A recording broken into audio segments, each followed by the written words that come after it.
Hi guys, Dr. Erica Ward here, and we're going to talk about our special senses. I'm not talking about weird woo-woo stuff, but seeing, hearing, smelling, tasting. All right, I'm going to share my screen in just a moment and we'll get started. Okay, so our special senses we are kind of already touched upon. So this is covered in chapter 13 mainly. We have vision, it's our ability to see, taste, what are we eating, smell, what are we smelling, hearing, I don't know what you just said, I couldn't hear you, and equilibrium, which is our balance. All of our special senses require special sensory receptors, and each is specialized and only found in the head. So fun fact for that. In the eye, so we're going to start our journey in the eye. We are going to be dissecting virtually a sheep's eye to get to know about the structures of the eye here. So the things that we need to know is that there's a pupil right here. The pupil's job is it brings light into the back to your retina. We have the iris right here, which is the colored aspect of your eye. We have eyelashes, the eyebrow. These are all meant for helping with protection from the outer, not getting hair and crud in your eyes. We have the tear duct right here, the lacrimal duct. Up here is the lacrimal gland, which we can't see. And then we also have the sclera, which is the visible whites of our eyes. Okay, so kind of went through all that. We also have eye muscles that are responsible for moving our eyes left, right, up, down, and all around. So eyebrows, we know where those are located. We lift our eyebrows because of the frontalis belly. Its function is to prevent perspiration from reaching our eyes, make sure things don't get into our eyes, and also can shade our eyes from sunlight. We have eyelids. We have an upper and lower set. These are known as palpebrae. They're separated by a slit called the palpebral fissure. So your eye opening and closing is the fissure. They meet at the corners, which are commissures. So we have the medial commissure, which is where your eyelids meet at the nose, and lateral commissures, where they meet at the by your temples. We have the lacrimal caruncle, which is right here in the center, and that helps contain oil and sweat glands. And then we have tarsal plates as well, which are the supporting connective tissue. Our eyelashes have follicles that are innervated, and they are responsible for initiating our reflex blinking.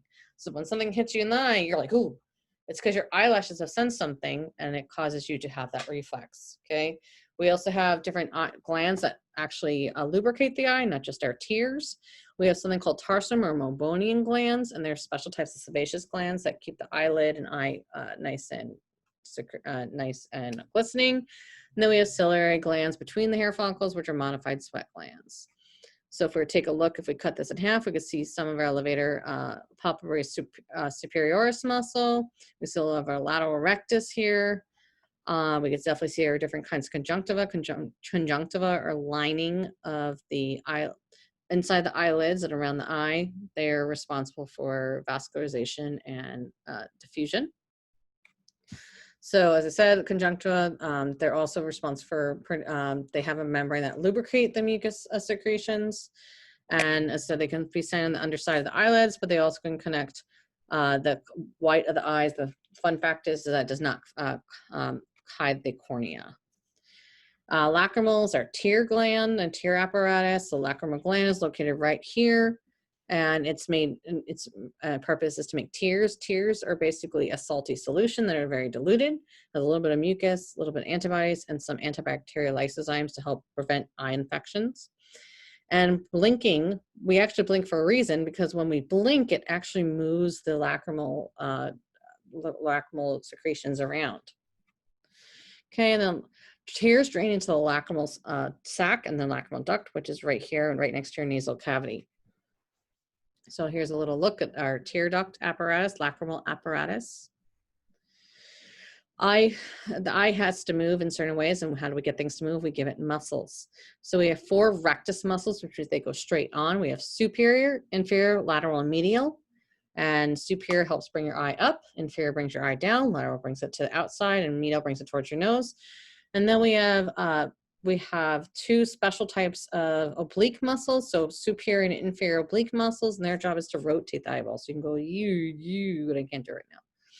Okay, so if we took a cross section here, we'd see the tendons that would attach. When you're doing your virtual dissections, you'll see just the tendons, not much of the muscle itself. So we have the superior oblique right here, it comes around, okay? We have the superior rectus right up here. Sorry, right up here. And then we have the lateral rectus. So oblique means it's going to the side. So that's how I can tell this is going to the side. That's the oblique. This is the rectus. It's going straight. And this is if we were taking a lateral view. So we kind of took this aspect right here from the right eye and cut it off. Here's another cross section. So when we're orienting ourselves to the eye, when we're doing our dissection, we're really going to look for the optic nerve as a place for orientation, which is in the back. We use the superior oblique and superior rectus as a way to direct us. So remember when we learned about cranial nerves that there's three nerves that are responsible for eye movements. Oculomotor, which is cranial nerve 3, is basically responsible for all the rest. All you have to do is remember what the lateral rectus does and what the superior oblique does, and then the rest is kind of self-explanatory.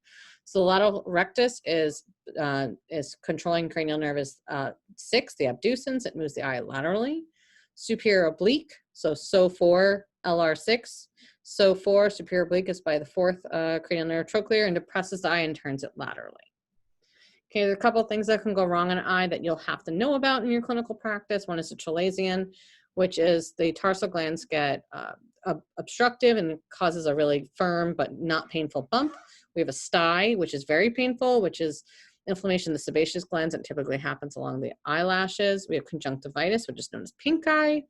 It causes reddening and irritation of the eyes. It's very contagious if it's caused by a virus or bacteria, but there's also a type of pink eye called allergic pink eye, which is just that all the inflammation from your allergies. When we're looking at things that can go wrong as far as vision, as far as the muscles go, we have diplopia, which sometimes the eye muscles don't coordinate right, and we have double vision. We have lazy eye, or also known as cross eye, and that means that one of the external eye muscles gets really literally tired and doesn't want to rotate. Eyes may not focus on the right thing, or one eye may move and the other one goes the other way. I can't do that because I don't have cross eye. And then as far as the structures of the eyeball, the wall of the eyeball, when we do our cut layer, we see that the eyeball has a fibrous layer, a vascular layer, and an inner layer. We have 2 different types of fluids that make our eye have that jelly-like consistency and give it some structure. And then we have something that separates the anterior segment from the posterior segment of the eye, which is the lens. The reason why I'm kind of rushing through this a little bit is because you're really going to go over this in lab. But here's a cross section here. We have the pupil here. Its job as a pupil is to allow light in. We have the lens. The lens is responsible for projecting the image, whether expanding or contracting, depending on what it needs to do, or getting short or thin. It's like taking a magnifying glass and making images bigger or smaller based on what we need. We have the cornea, which is a hard protection of the eye around to protect our eye from the outer surfaces. The iris is the color. We have 2 different aspects of the eye. We have the anterior and posterior segment. The posterior segment contains something called vitreous humor. Vitreous humor is what gives the eye that gel-like shape. And then in the anterior segment right here, we have aqueous humor, and that gives the eye some lubrication and ability to move things around. When we start looking back here, we have the sclera, which leads us to the choroid and the retina. The choroid and the retina are responsible for getting information from the outside world and translating it via cones and rods to our optic nerve, and sends that information almost like binary, like 1 2 1 2 or 1 0 1 0 to the optic nerve to our brains to get that idea around. So sclera, its job is to protect and give shape to the eyeball. It also helps has a place for the extrinsic eye muscles to anchor. The cornea, a lot of times you'll hear about people getting corneal scarring or corneal abrasions. What it's doing is it forms a clear window that lets light enter, and its job is to let light, bends light as it enters in. And it has pain receptors that contribute to our blinking and tearing reflex. So the cornea is a clear window that lets light enter and bend, and then our lens is what focuses it. So it makes the images bigger or smaller. We have the vascular layer of the eye is made of 3 different parts. We have the iris, the ciliary body, and the choroid. The choroid is just posterior of an area called the uvea, and its job is to supply blood to all the layers of the eyeball. It has a brown pigment, so a lot of times when we're looking at dissection, it should almost look like a bloody dark red brown. And while the brown pigment is there, it helps to absorb the light from scattering all around the eye and causing visual confusion for the retina. Ciliary body is located in the anterior, and what it does, it's a ring of tissue that surrounds the lens. And depending on what we need it to do, it has smooth muscle fibers. When these muscles contract, they control the shape of the lens, so we can either make images more focused or less focused, or bigger or smaller. And we have ligaments that hold it in place. Now the iris is the colored part of the eye, so blue, brown, green, hazel, that's all genetic. And then we have the pupil. The pupil regulates the amount of light that's entering the eye. So when we come up at close vision or we have a bright light shined at our eye, our pupils will constrict, and that's parasympathetic. When we are looking, and that's also rest and digest. So when resting and digesting, people tend to have a smaller pupil. And when someone is under sympathetic control, we need to let more light in so they can respond, so the pupils dilate, okay? And then emotional states, sometimes emotional states or getting under a lot of stress can actually cause pupils to dilate or constrict depending on what's going on. So when you guys do a dissection here, you're gonna see all these little bits and parts that I'll go into in the lab. As I said, parasympathetic. Parasympathetic is going to cause your eyes to pupils to constrict because we don't need as much light. We don't need to see as much. Sympathetic, we're running away from a bear. We want to see all that we can see. Our pupils dilate. The inner layer of the eyeball is also known as the retina. Retina is really what's responsible for our vision. So it has these little things called photoreceptors that help take light energy and translate it into neurotransmitter or neurochemical information to send back to our brain. The retina has glial cells and neurons just like the brain, and it's two layers. It has an outer pigmented layer, so a lot of times when we see the red reflex in someone, it's because it's shining back from the retina. Then we also have another thing called the inner neural layer, which is housing the neurons. So here we can see right back here, all this, the retina is just a little spot. Retina is a tissue that goes around. These tissues have cones and rods, and what their job is to do is to transmit information from light energy to actual usable information to the optic nerve back to the brain.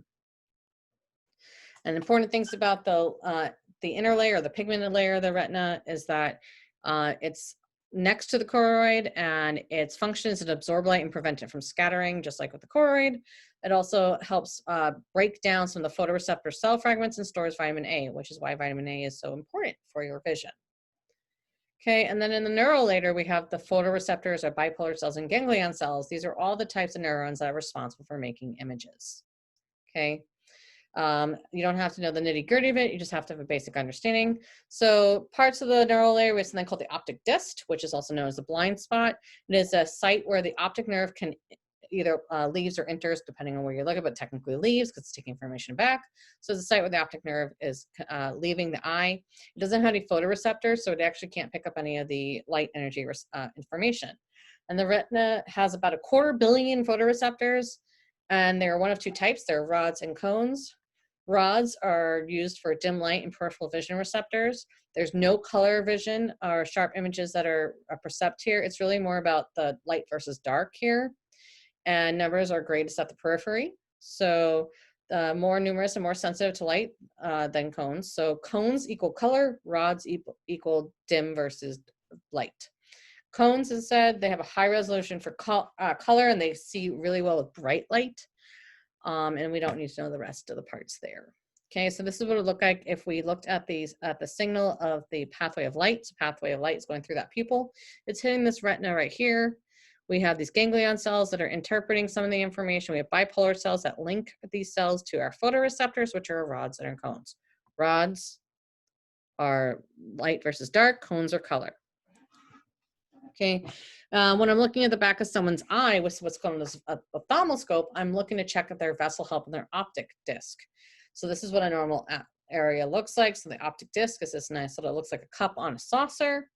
Remember, it's a place where there are no photoreceptors, which is why the light picks up so well over there, because it's not soaking it up. We got arteries and veins, and the retina is highly vascularized. When someone has diabetes, this can get chipped, or high blood pressure, this can get chipped and hurt. Okay. There's a couple of things that can happen that are not so hot with your retinas. One is called retinal detachment. Sometimes this is simple. It happens when we get much older, or a trauma to the head can lead to permanent blindness if we don't fix it. Normally people feel like a curtain is being drawn across their eye, or like a suit like spots or light flashes are occurring. Typically they do a little laser surgery to reattach the retina. The person has to stay in a position the same way for about a week or two and heal. Okay, we already went into the different parts of the internal chambers of fluid. So vitreous, it helps transmit light. Vitreous is really what's responsible for giving the support and the structure of the eye. Also contributes to intraocular pressure, which is super important.